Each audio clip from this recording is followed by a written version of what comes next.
Welcome back to Serial Killer Files by Skoob.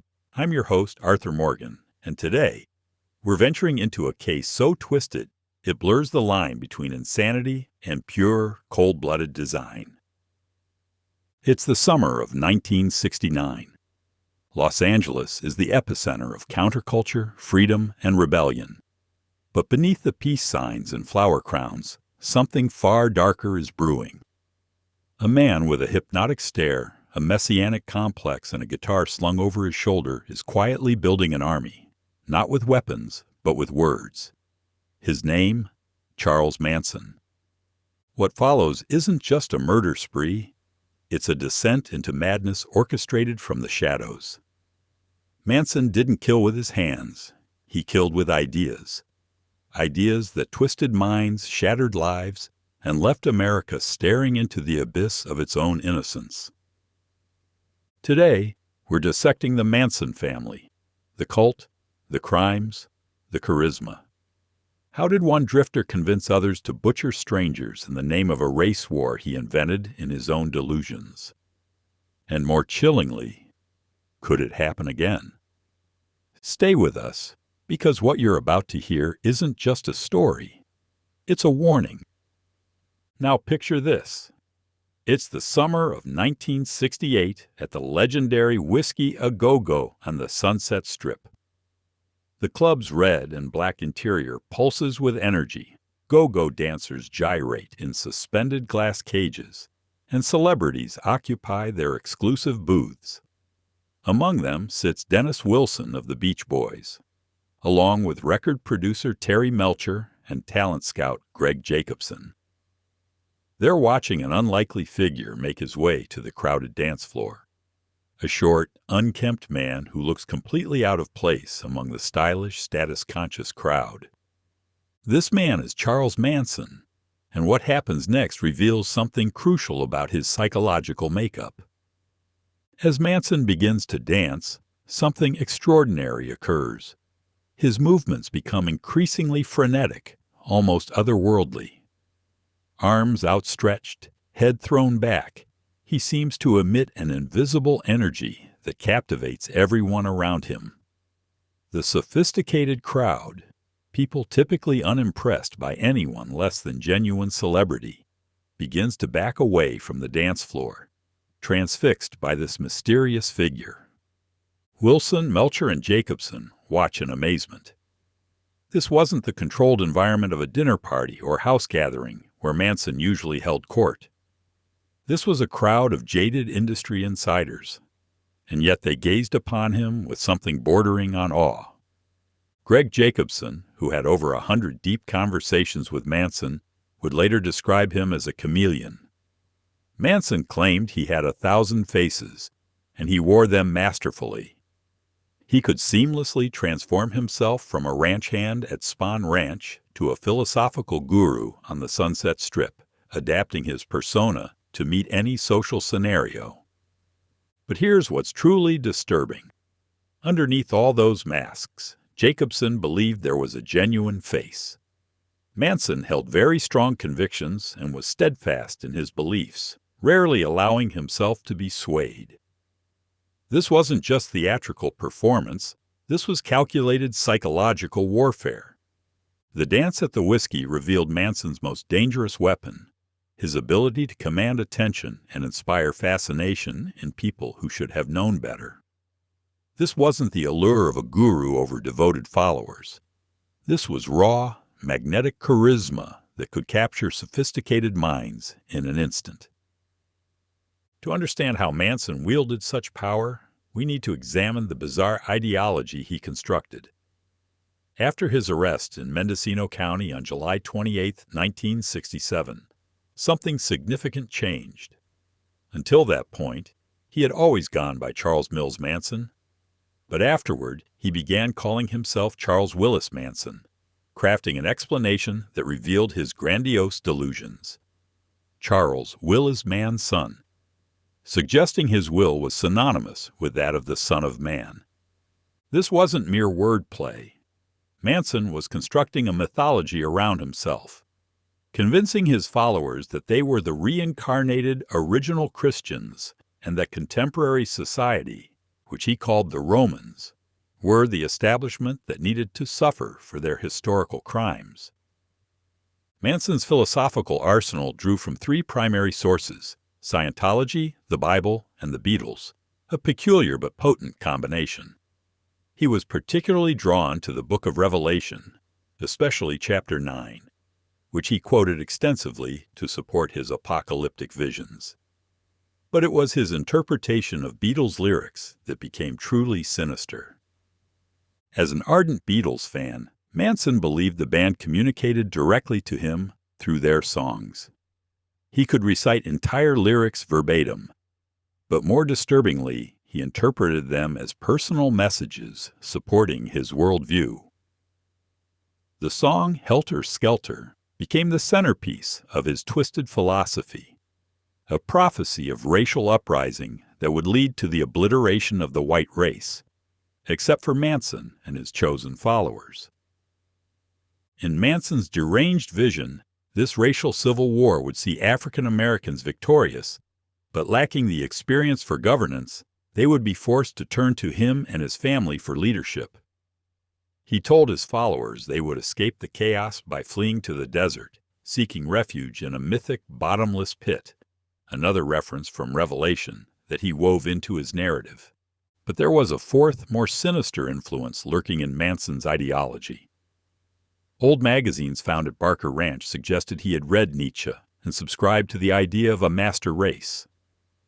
The parallels between Manson and Adolf Hitler weren't coincidental. They were carefully cultivated. The influence of Adolf Hitler on Charles Manson goes far beyond mere admiration. It represents a blueprint for manipulation and mass control that Manson studied and adapted for his own purposes. Manson didn't just respect Hitler, he idolized him, frequently speaking of the Nazi leader with reverence and portraying him as someone deeply connected to cosmic forces. The parallels between these two men are as striking as they are disturbing.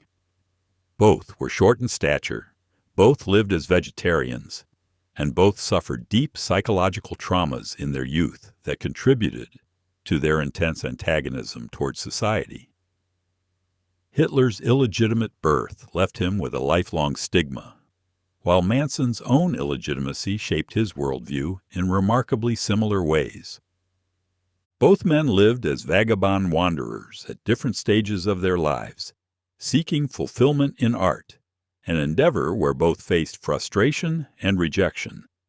Their affinity for animals often surpassed their regard for humankind, highlighting a disturbing form of misplaced compassion.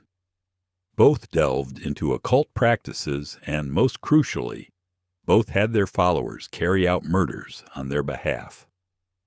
The psychological similarities run even deeper. Both men cultivated entourages of sycophantic followers, becoming masterful at identifying and exploiting human weaknesses for control.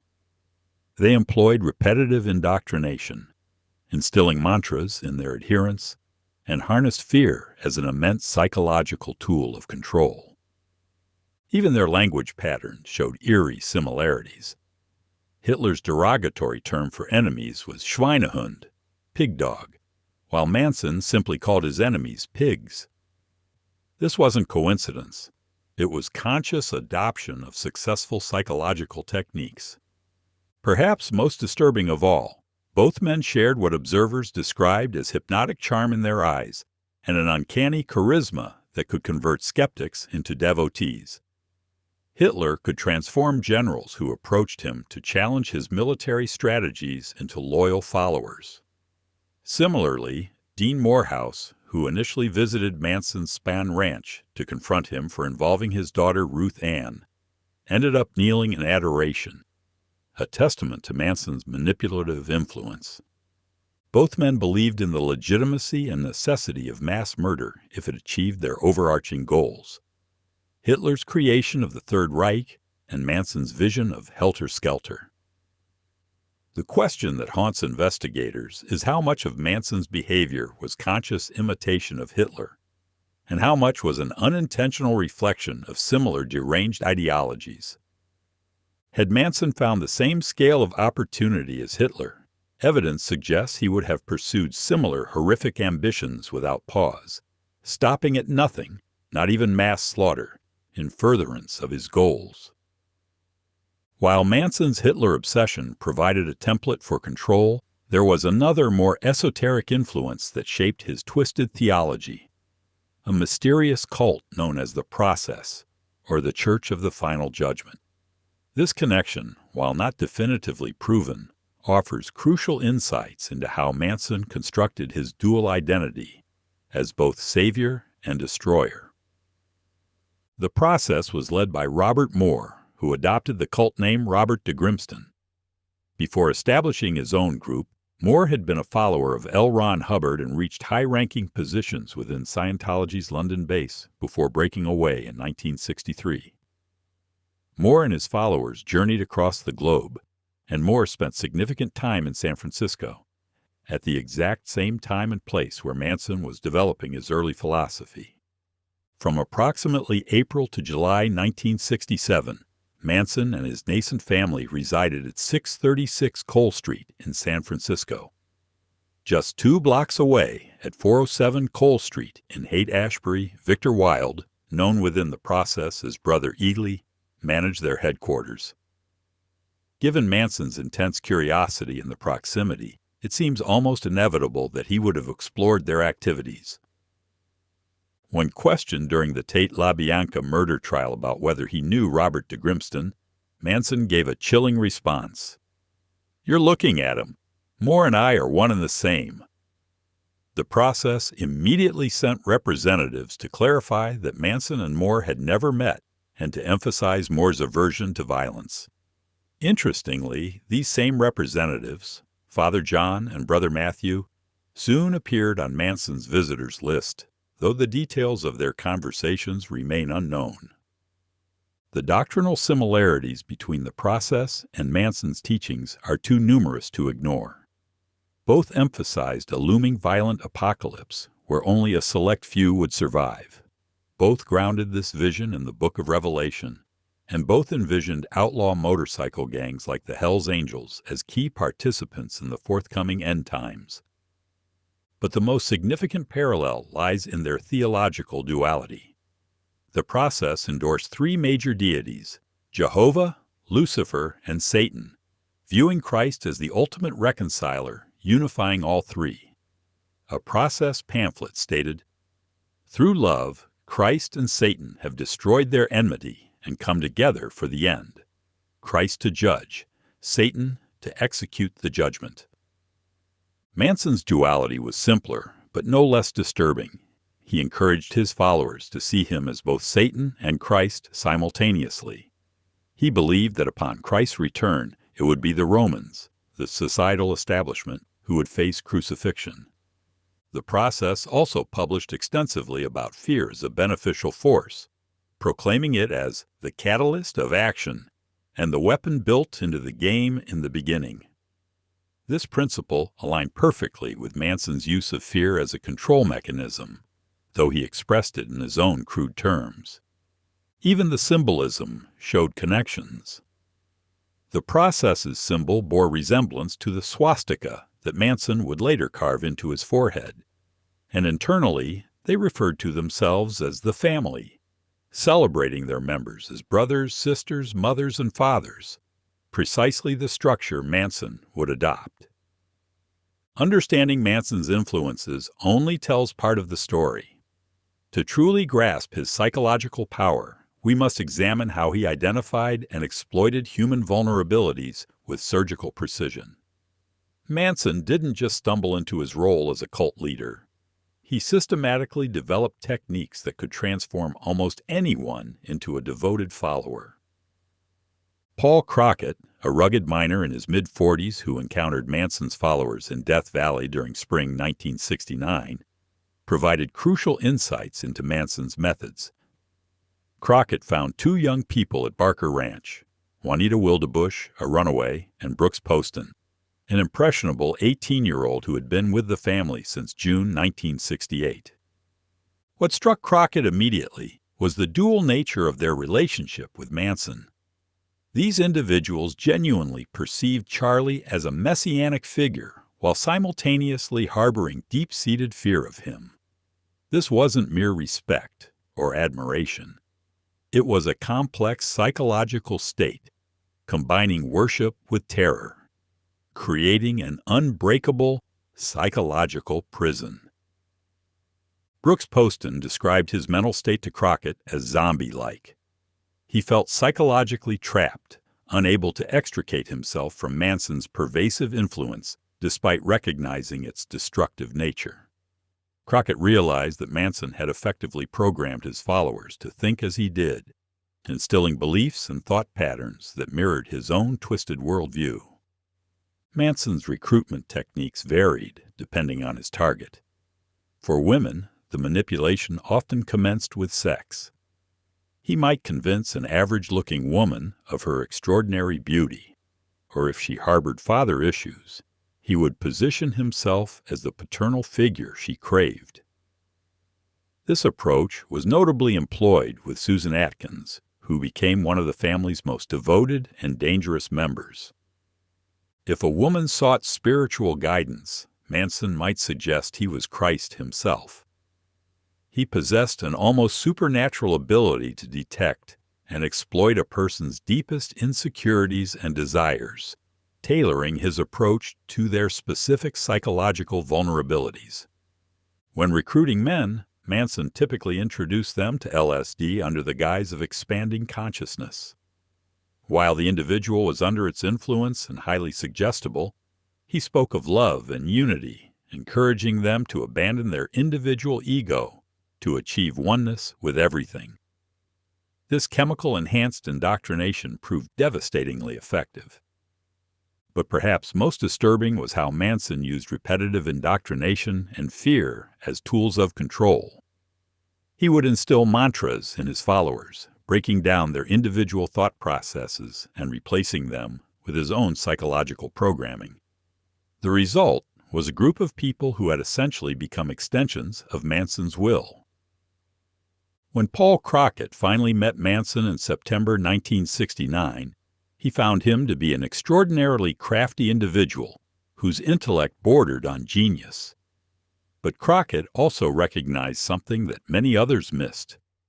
Manson was capable of committing murder with the same casual ease one would exhibit in stepping on a flower.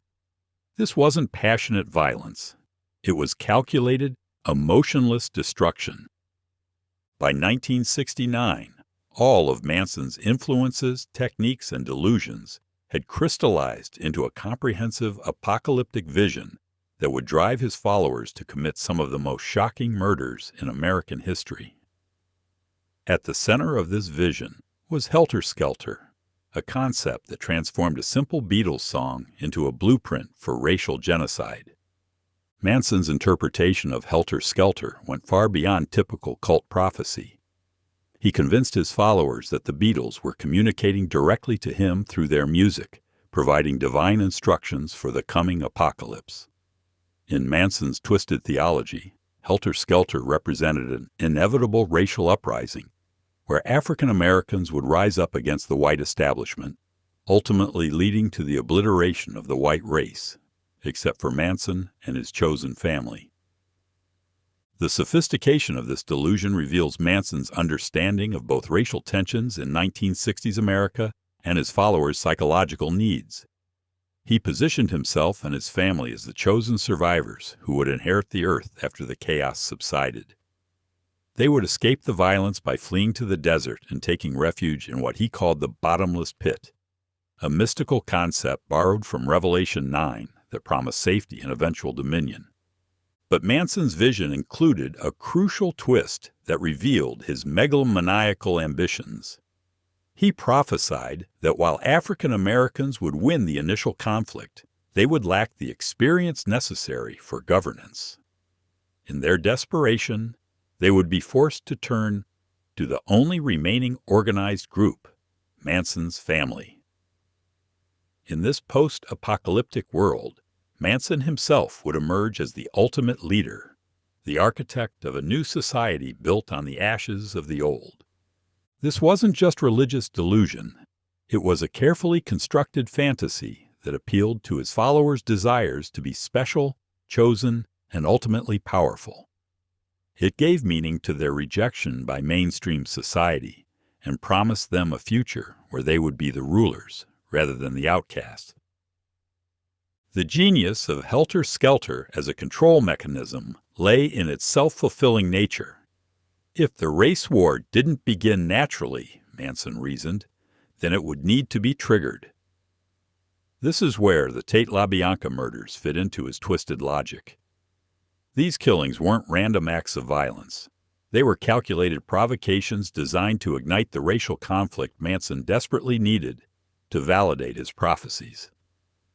Manson believed that if the murders appeared to be committed by African Americans against wealthy white victims, they would trigger massive racial tensions and ignite the conflict he envisioned. The words scrawled in blood at the crime scenes, "Death to pigs," "Helter Skelter," and "Rise," weren't just signatures. They were psychological warfare designed to manipulate public perception and social reaction. The reference to victims and establishment figures as pigs connected directly to Manson's broader anti-establishment ideology and his study of historical revolutionary movements. Like Hitler's Schweinehund, the term dehumanized the victims and made violence against them seem not just acceptable, but necessary for the greater good.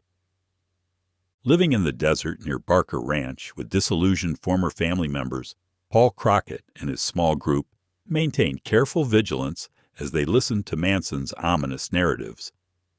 They understood that these weren't just fantasies.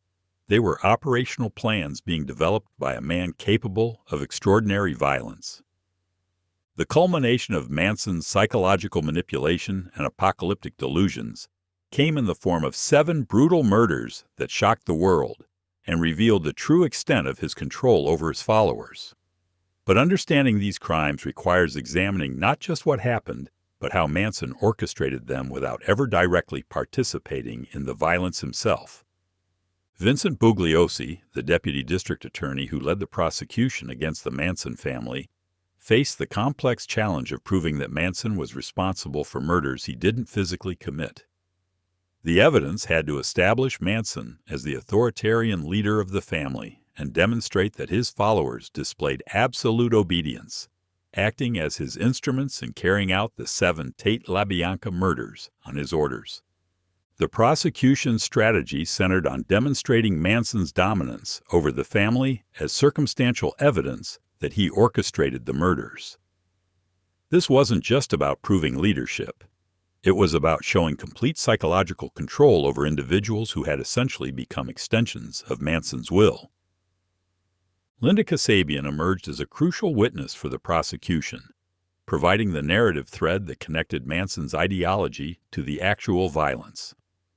Her testimony would be corroborated by physical evidence: the gun used, the rope involved, and the clothing worn by the murderers on the night of the Tate killings. But beyond the physical evidence lay the more complex question of motive. While the prosecution wasn't required to establish motive, they understood that revealing the reasoning behind these seemingly senseless killings would strengthen their case. What they uncovered wasn't robbery or personal vendetta, but something far more disturbing.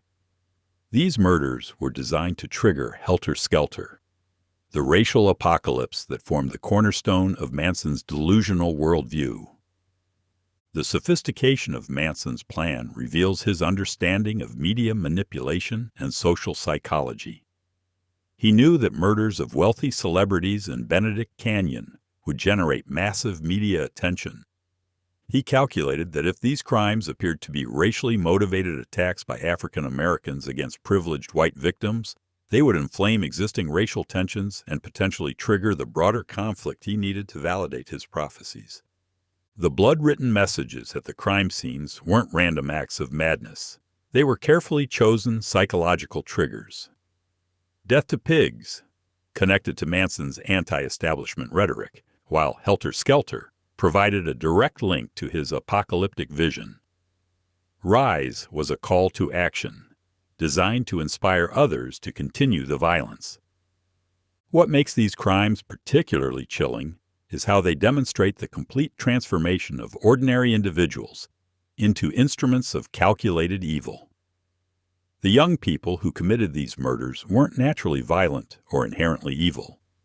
They were products of Manson's systematic psychological programming, their individual moral compasses completely overridden by his twisted vision.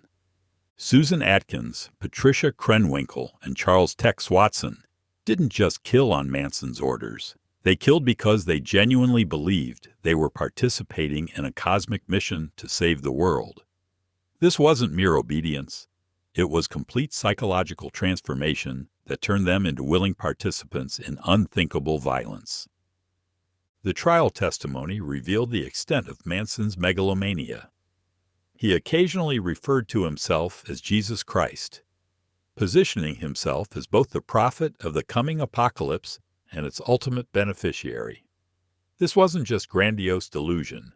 It was a carefully constructed identity designed to justify any action, no matter how horrific, in service of his greater vision. The investigation and trial of Charles Manson revealed not just the mechanics of these particular crimes, but something far more disturbing about human psychology and the power of manipulation. The story of how authorities finally connected Manson to the murders demonstrates both the complexity of his psychological control and the fragility of the system he had constructed. The breakthrough came through an unlikely source. County Deputy Sheriff Don Ward's tape recording of an interview conducted on October 3, 1969, with miners Paul Crockett and Brooks Poston in Independence. This interview took place a week before the Barker Ranch raid and nearly 6 weeks before the LAPD began suspecting the Manson family of involvement in the Tate-LaBianca murders. Vincent Bugliosi's pursuit of this recording for nearly 3 months reveals how crucial these defections were to understanding Manson's methods. Brooks Poston, who had been with the family since June 1968, provided intimate knowledge of Manson's psychological techniques and apocalyptic planning.